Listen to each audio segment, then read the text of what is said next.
Imagine flying 5 planes, loads of iPhones from India and China to the United States, and that too all in just 3 days.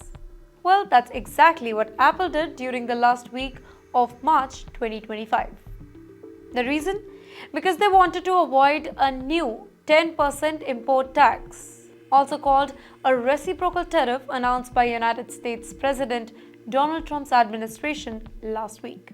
Well, this new tax was going to start on March 5th, and Apple didn't just simply wanted to pay more for every single iPhone and AirPod coming into the United States. So you know what did Apple do? According to senior Indian government resource, Apple quickly shipped massive inventory from its factories in India and China to the US before the deadline. Normally, this isn't the time of year for big shipments, but the company acted fast. They wanted to stockpile enough products in the US to last a few months, so they wouldn't have to raise prices right away.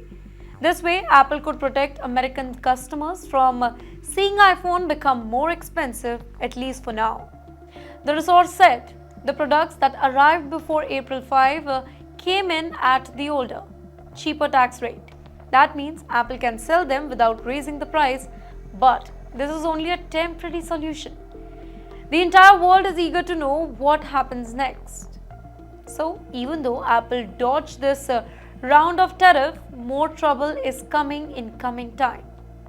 The Trump team has another big tariff, that is 26%, starting on April 9th, and that could affect how Apple plans its global manufacturing.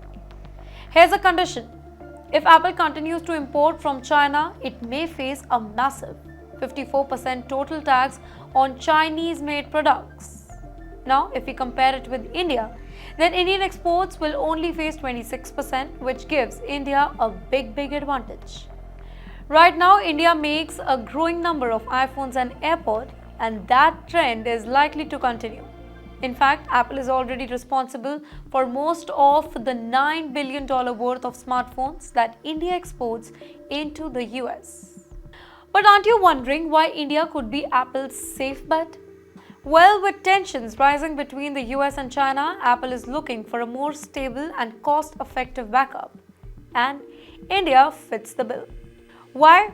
Because there are low tariffs, about 26% versus 54%. A large and growing workforce of skilled tech workers. And thirdly, strong government support for companies like Apple. Also, there is a rising export number from India to the US. So basically, shifting more production to India isn't just about saving money. It's about long-term stability. So if you're wondering, will Apple prices are going to go up? So the answer is not right now. Thanks to the quick shipment, Apple's US's warehouse are well stocked for a few months. But once those products run out, prices could rise until and unless Apple finds a permanent way to deal with the new tariffs. And here's a tricky part. If prices go up in the US, they might go up globally too, including in India. As one expert put up, you can't just raise prices in one country. It affects the whole market. Now, this bold move by Apple shows two things.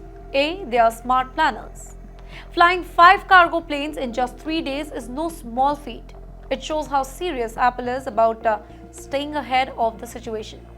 Secondly, it's a crystal clear warning. Trade wars and tariff change have real consequences.